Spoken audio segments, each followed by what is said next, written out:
So we just got back from some sea bass in here on Cape Cod, and I want to show you 3 ways to prep your sea bass for all different types of options when it comes to cooking them and preparing them for the dinner table. So we have our fish, they've been on ice, they've been bled. So first we're going to take our fish that have been bled, that are nice and cold. And this first one, what we're going to do is we're going to leave the skin on. And to do that, you're going to scale where you're going to fillet first, and that leaves the skin on. That can allow you to grill it easily without the flesh of the fish on the grate of the grill, or you can do like a pan-seared, crispy skin sea bass. It's going to take our knife, we're going to use the back side of it, all right? And we're just going to run it opposite of the scales. And that's going to make a mess, but it's going to get the scales off of the part with the meat. By using the back of the knife, it's not going to dull your knife. Sea bass have very tough scales. So we got all our scales off of the sea bass. You're going to take your knife, you're going to make your head cut.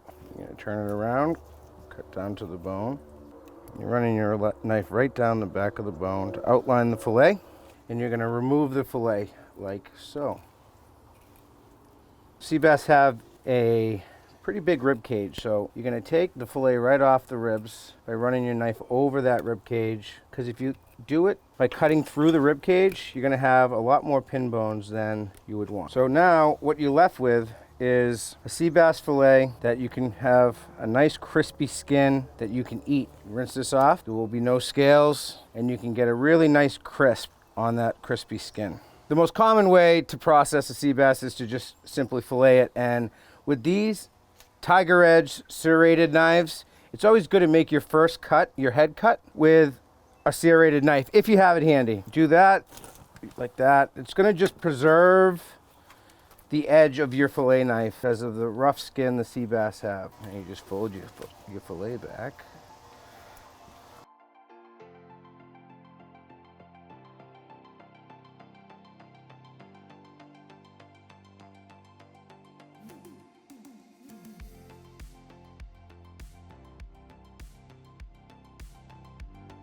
So there, you get all the meat off the sea bass. You want to be able to see through it. Not bad for the first sea bass of the season. And then to fillet, to remove the fillet from this one, we left the scales on. So to remove the skin, you're going to make a little notch at the tail, like so. So you have something to grab purchase of. And you're going to run that knife as you pull it away from you, nice and flat along the underside of the fillet. And remove it as such. You should have no meat left on the fillet. So the most common way is a skinless fillet, and I like to do some fillets with the skin on so that you can prepare it for certain dishes like crispy skin. It's easier to grill that way. It holds up to the high heat on a grill with the skin on. Now, one of my favorite things to do is to prepare a whole fish. And to do that, it's kind of a process, but once you get through it, you're rewarded with one of the best tasting dishes that you'll ever have. We have recipes on onthewater.com to check out some different preparations. A whole fried fish or a whole steamed fish, there's nothing better. That seems like a good size for a whole fish preparation. So the first thing you're gonna do is you're gonna take your knife and you're gonna run it right down the underside of where you bled the fish, right through the pec fins, and open up the cavity so you can get all these guts out of the fish. And there's this little like stomach lining inside that's good to kind of peel out. It's hard to do with wet hands, but you take all that stuff out. So now we've gotten all the guts out of the sea bass, and you're gonna cut the gills out. Just cut around each side of the gills. This is really easy to do with kitchen shears too. Pull those out. So now you have an entire sea bass, and you'll rinse all this stuff out and you can peel it out when you're about to prep the fish. I don't like to put fresh water on my fish before I'm ready to cook it.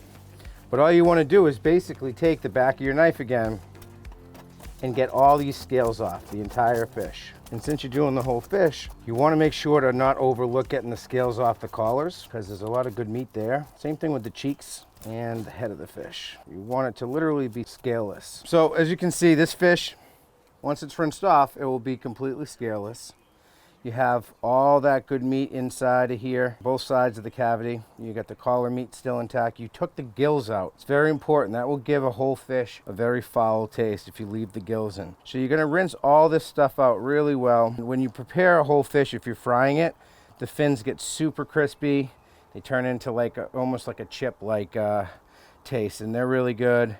And you really want to cross hatch cuts. I'm not going to do this now because I want to do that when this fish is ready to be prepared, rinsed off really good. That will help you get some seasoning into the fish, and that will be your last chance to kind of take the rest of the scales off as well as cook evenly. Really recommend trying a whole fish preparation, and we'll share some recipes on some of our favorites. I have prepared 2 fish in 3 different ways to give yourself the most versatility when it comes to preparing these fish. We have a whole scaled and gutted with the gills removed sea bass for a whole fish preparation. We have your traditional fillet, skinless, and then we have a scaled skin-on fillet. So these won't see fresh water until it's time to prepare them, and it's time to get them bagged up, back on ice. Next thing we'll do is prepare to eat these. Some of the best eaten fish there are.